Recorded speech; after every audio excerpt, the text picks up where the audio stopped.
Maybe right now God is calling you to go out a little deeper. And the temptation, if you're like me, is to try to figure it all out before you take a step of faith. Because you're wanting answers from God. I need to get a little more info, God. I need some insight. I need you to help me wrap my mind around what you're calling me to. Let me let you in on a secret. You're never going to be able to understand and wrap your mind around anything that God calls you to. You know why?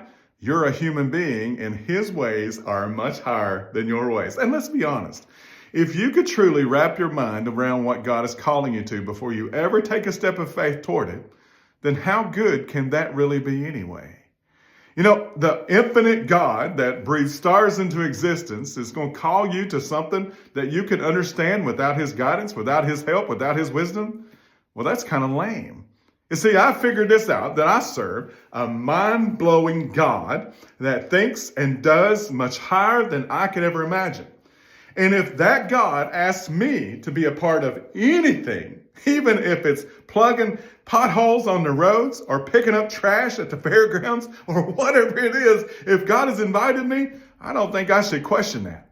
Because that God, my God, that breathed those stars into existence, he don't owe me an answer. He don't owe me a thing. And I am blessed just to be welcomed into his work. That's called grace. But right now, maybe God is calling you to something. Maybe he is calling you to, but you don't know what it is, and it's okay. You don't need to know what it is. Obedience is the key here. And this is bigger than you. Because listen to me, Luke chapter 5 tells the story of when Jesus was teaching the word of God to these people on the seashore. Well, and it got so crowded that he ended up getting into a boat to make room. Well, this just happened to be a boat that belonged to Simon. After he gets done, he looks at Simon. I love this because to me, it's very personal. He just kind of leans over into Simon. And I hope he leans over into you right now. And he says this, launch out into the deep and let down your nets for a catch.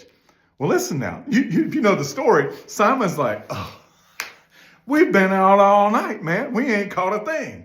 And in his mind, don't you think that Simon's like, you a carpenter's son. What do you know about fishing? Don't you, if you knew anything, you would know that nighttime is the time to fish on that lake. And I went out at peak time and didn't catch anything. And now you are asking me to do something that makes no sense and to go out in the daytime and that you're going to let me catch some fish? But Simon said, but you know what? Let's do it. And they went out and it says that they caught so many fish, it was breaking their nets.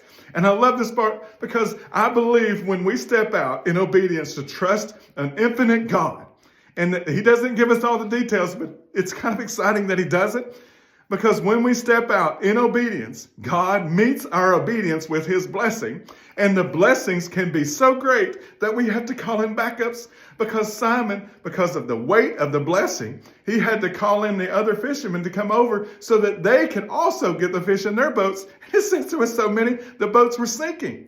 This is incredible. This is an incredible story. A guy that knew nothing about fishing, Jesus, so thought Simon, asked him to do something that made no sense.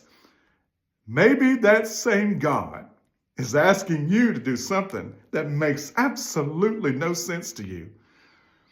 But you know what I say? That's a good thing. Because if it made sense to you in your mind, how good can it really be? But you know what? I love Simon's reaction. After he sees the miracle, he doesn't say, wow, look at what a good fisherman that I am.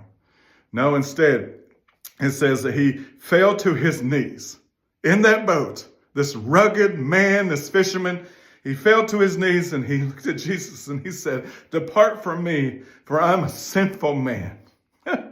You see, oh man, it's incredible. God would include you or me in anything that he does is simply grace. It is nothing but grace because he don't owe us a thing. And he doesn't have to invite us to be a part of any miracle or any work that he does. So whatever it is that God is calling you to, I don't know, and you may not know either, but you feel the yearning to be called out deeper. You better go, because at the end of your obedience is blessing, and a blessing that's beyond what you can carry. You're going to have to call in the backups to help you. Love you.